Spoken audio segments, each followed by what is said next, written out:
O'Reilly. You need parts? O'Reilly Auto Parts has parts. Need them fast? We've got fast. No matter what you need, we have thousands of professional parts people doing their part to make sure you have it. Product availability. Just one part that makes O'Reilly stand apart. The professional parts people. O'Reilly Auto Parts. For all you elk hunters out there, chasing turkeys is basically the same thing. I know the reaction you just gave me, but don't knock it till you try it, and don't try it without OnX. The Hunt app will not only help you find new areas on public ground, but I use it to find out landowner info to get permission on private ground that I see birds on as well. OnX Hunt has a special offer for you. Use code CAL to receive 20% off your membership at onxmaps.com/hunt and find more birds this spring. Outdoor adventure won't wait for engine problems. Things like hard starts, rough performance, and lost fuel economy are often caused by fuel gum and varnish buildup. Seafoam can help your engine run better and last longer. Simply pour a can in your gas tank. Hunters and anglers rely on Seafoam to keep their engines running the way it should the entire season. Pick up a can of Seafoam today at your local auto parts store or visit seafoamworks.com to learn more. That's seafoamworks.com to learn more.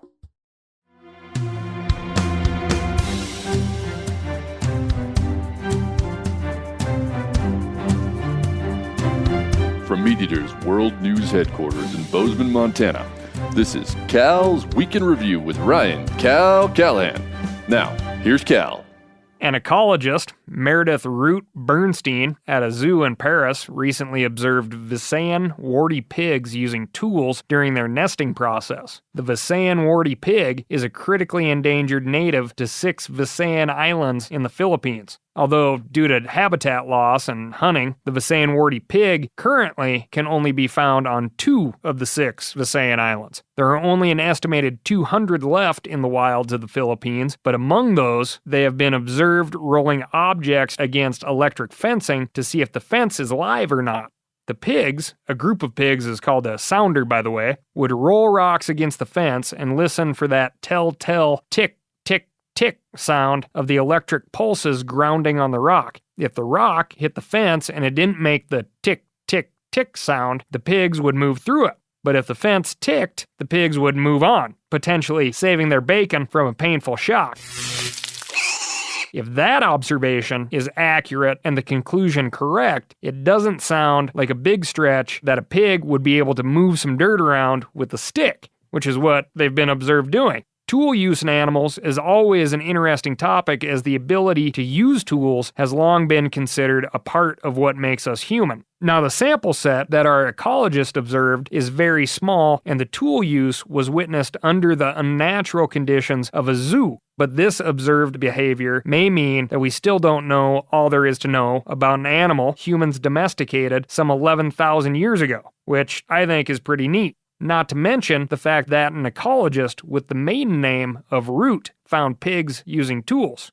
Speaking of tools, this podcast is powered by Stihl. If you have branches and leaves falling all over your lawn, head on over to StihlCal, STIHLCAL.com, and check out all the non-stinky, quiet, neighborhood-friendly power solutions to your problems. My battery-operated chainsaw lives in the truck this time of year. I find it mighty helpful. This week, we've got aliens and UFOs, spots, stripes, avian allies, and so much more. But first, I'm going to tell you about my week. I'll start off by telling you that the New York Times just published an article addressing recreation and wilderness. Should our public places be sanctuaries or playgrounds? If you are a listener to the Week in Review, then you already know our public lands and the management thereof is a lot more complicated than that. This article also touches on bicycles, as well as bicycles powered by electric motors or motorbikes, and their effects on wildlife compared to hiking. I'll just let you know, I don't think it is a great article, but it did have a great paper within it.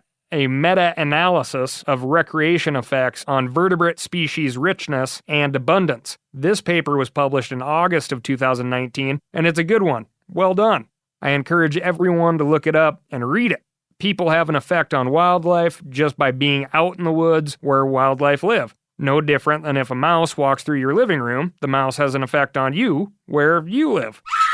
I also had a minute to dig up a really good article from the June of 2016 issue of Bicycling magazine. This article outlines the use of Strava, an app that bikers use to keep track of their personal times on trails or roads, or a mix of both, and they can use that data to make fun of each other and try to outcompete each other as well as just outcompete themselves. This data has been used against biking, in some cases, by proving the occasional point of other trail users that bikes go too fast on certain sections of multi-use trails. The point of bringing up this article is not to show off my, quote, myopic perspective on use of lands belonging to everyone, not just us hunters, end quote. That quote is from a 1-star review I received on iTunes.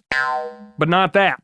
I am pulling the article. Your Strava data could be used to ban cyclists from trails. California cities are using speed and GPS info to bolster anti-cyclist measures. Here's what you can do to keep your local trails open to mountain biking. I am pulling that for you, not because I am sticking it to the bike community, but because this is an excellent article demonstrating how a portion of the outdoor recreation community can and should police itself in a multiple-use system. This article is a worthy read regardless of your outdoor pursuit of choice. Dig it up, go read it. Meat Eater Season 8 will be releasing on Netflix October 18th. Yay! Considering it is fall, don't binge watch this fantastic, inspiring educational content. Go outside, breathe the fresh air, and when eventually you become exhausted, then you may return to the tube and watch my good buddy, whom I love like a brother, Steven Ranella, and a bunch of other folks eat good food, travel amazing places, and learn right along with yourselves. Meat Eater Season 8, October 18th, only on Netflix.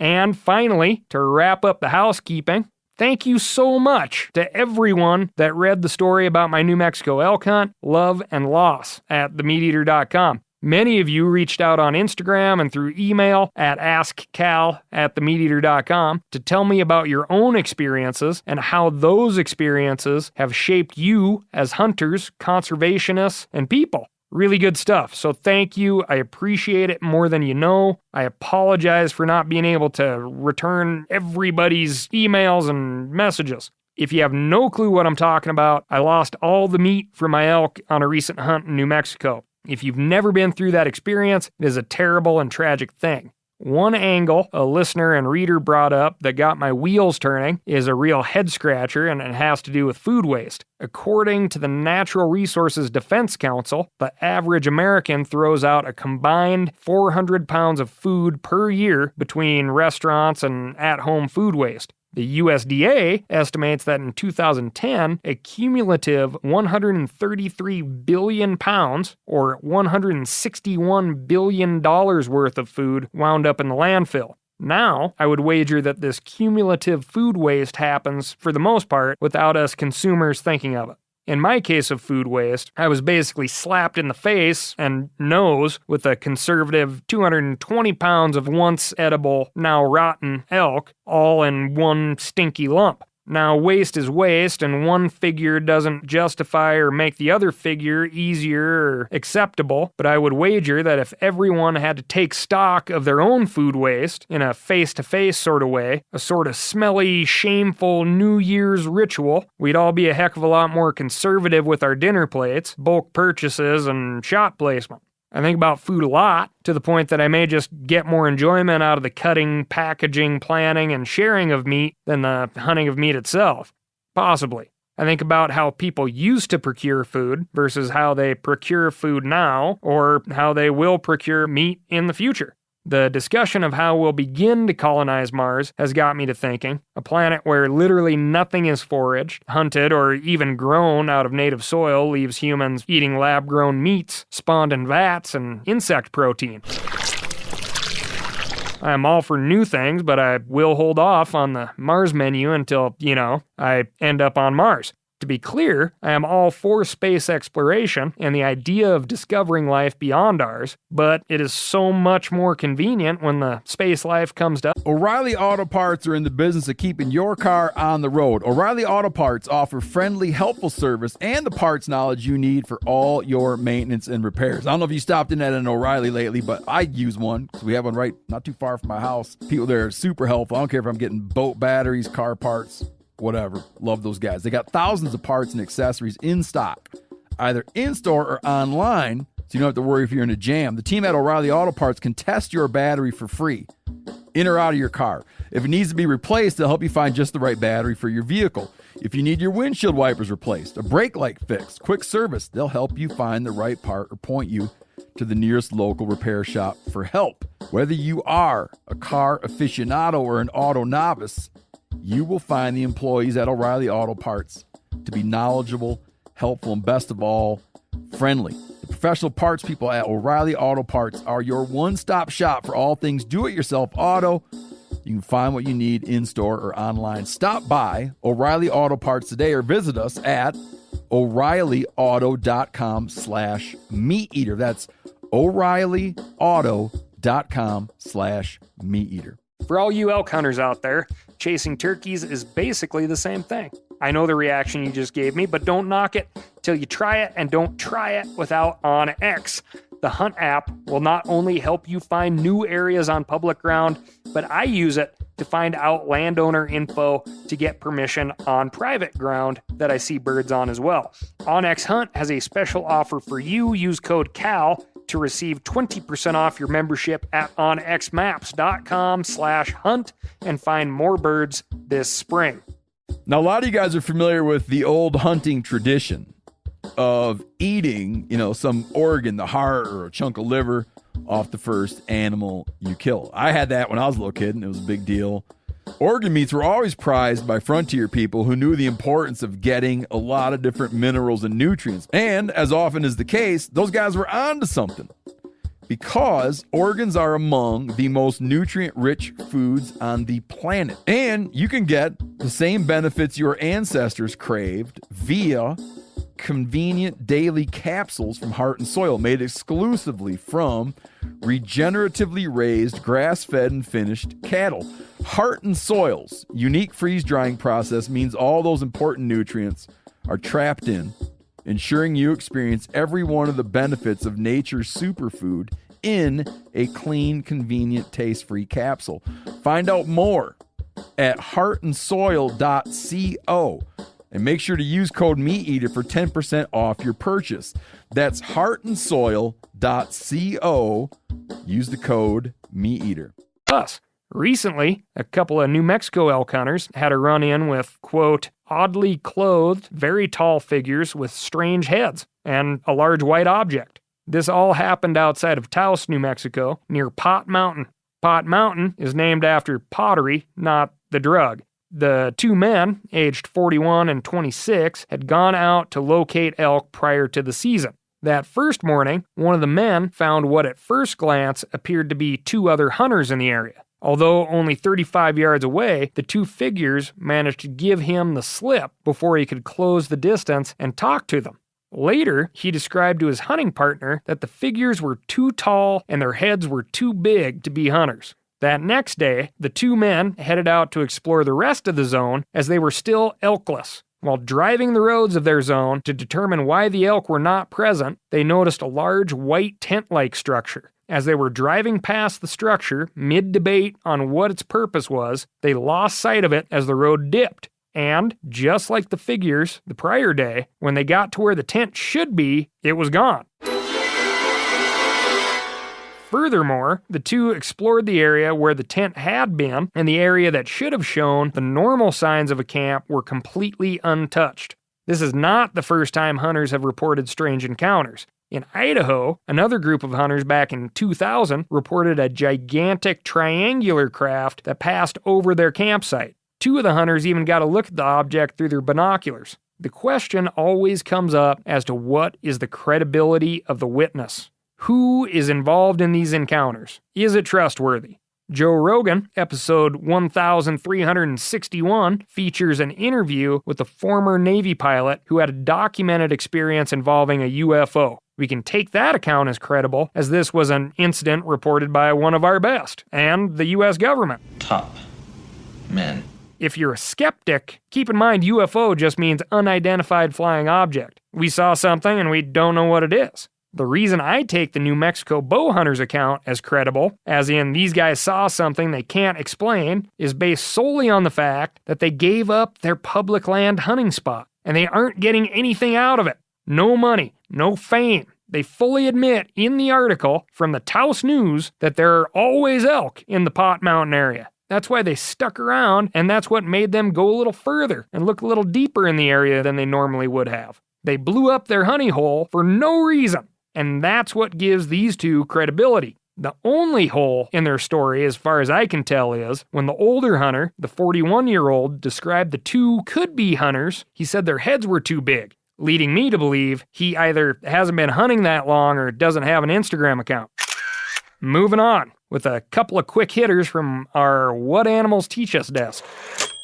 Do you remember when we reported on the escaped zebras in Texas? Well, a recent study by a group of Japanese researchers in which they applied zebra stripes to black cattle, zebra-striped cattle reduced fly-repelling behavior such as twitching and tail flicking by 20%, and the number of flies observed on the zebra-striped cattle was less than half of the amount of flies on the unstriped cattle. According to a paper titled The Economic Impact of Stable Flies on Dairy and Beef Cattle Production in the U.S., the economic loss due to flies is estimated at $2.2 billion annually. If cattle are swatting flies they aren't eating.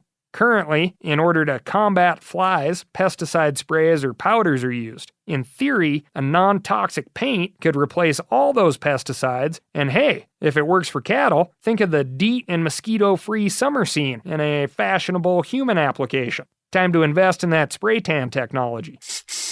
Another interesting thing in regards to animal patterns, this one with spots instead of stripes and giraffes instead of zebras, some interesting research is being done studying the relationship between the coloration of a giraffe's spots and how they relate to the animal's social status within its tower. Tower is what you call a group of giraffes, by the way. The research found in the Journal of Animal Behavior suggests that male giraffes with darker spots are more dominant and solitary, while the lighter spotted males are more social. Previously, it was thought that coloration was related solely to advanced age. This research, conducted over a 12-year span involving 66 males at Namibia's Etosha National Park, would contradict this. Of the 66 males, only 9 of the males had their spots fade with age. Quick fun fact about the giraffe spots is that we now think that the spots act almost as reverse solar panels, as it turns out that under each spot is a dense patch of blood vessels that could promote heat dissipation.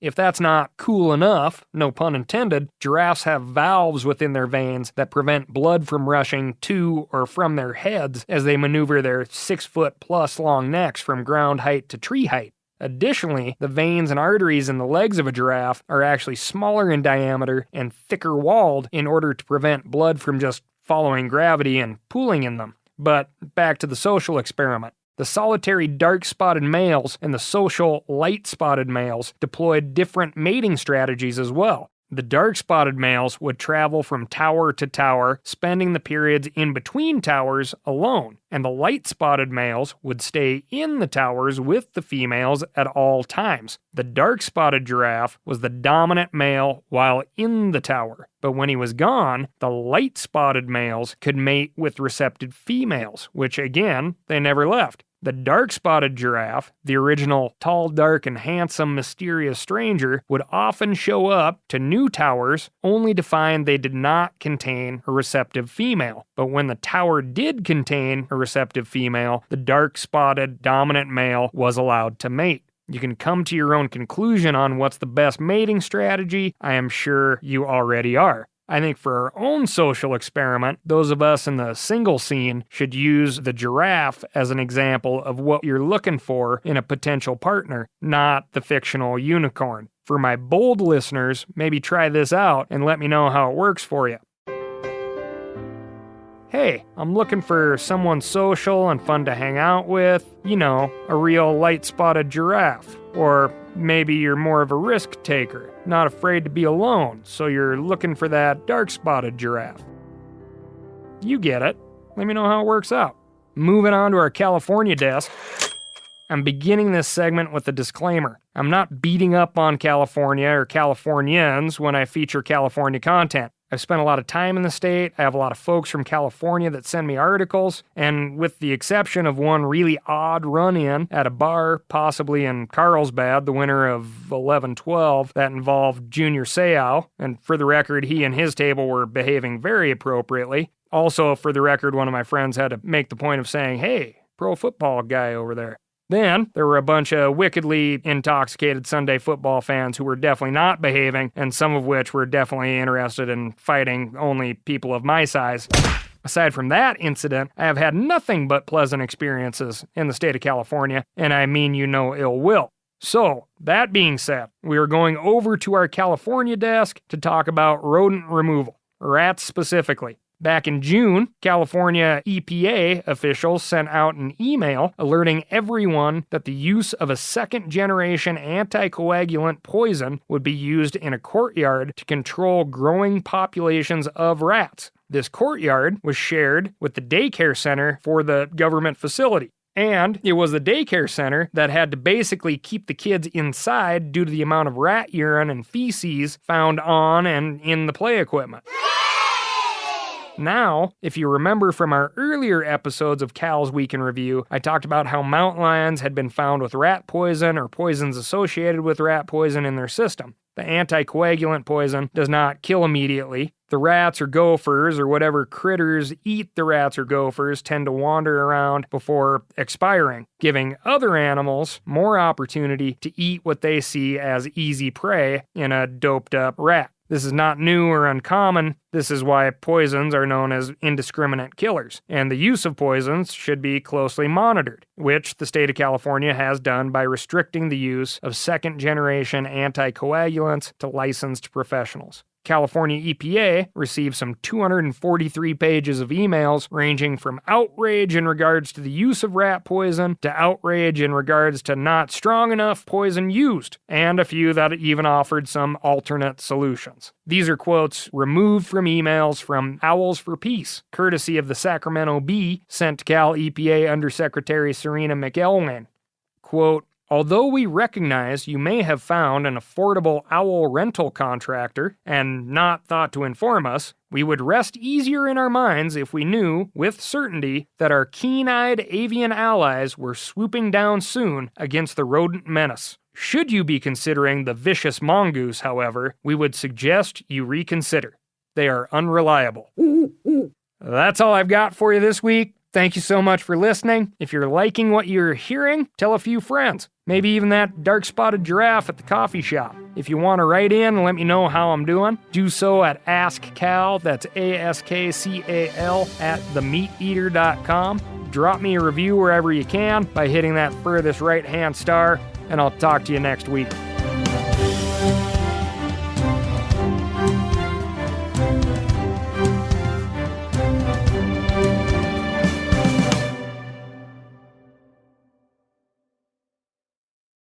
Outdoor adventure won't wait for engine problems. Things like hard starts, rough performance, and lost fuel economy are often caused by fuel gum and varnish buildup. Seafoam can help your engine run better and last longer. Simply pour a can in your gas tank. Hunters and anglers rely on Seafoam to keep their engines running the way it should the entire season. Pick up a can of Seafoam today at your local auto parts store or visit seafoamworks.com to learn more. That's seafoamworks.com to learn more. I'm sure a lot of you guys remember the old ceremonial hunting tradition of eating the heart out of the first animal you kill. Meat from those organs are among the most nutrient-rich foods on the planet. You can get those same benefits your ancestors craved via convenient daily capsules from Heart and Soil. Find out more at heartandsoil.co. And remember, use code MeatEater for 10% off your purchase.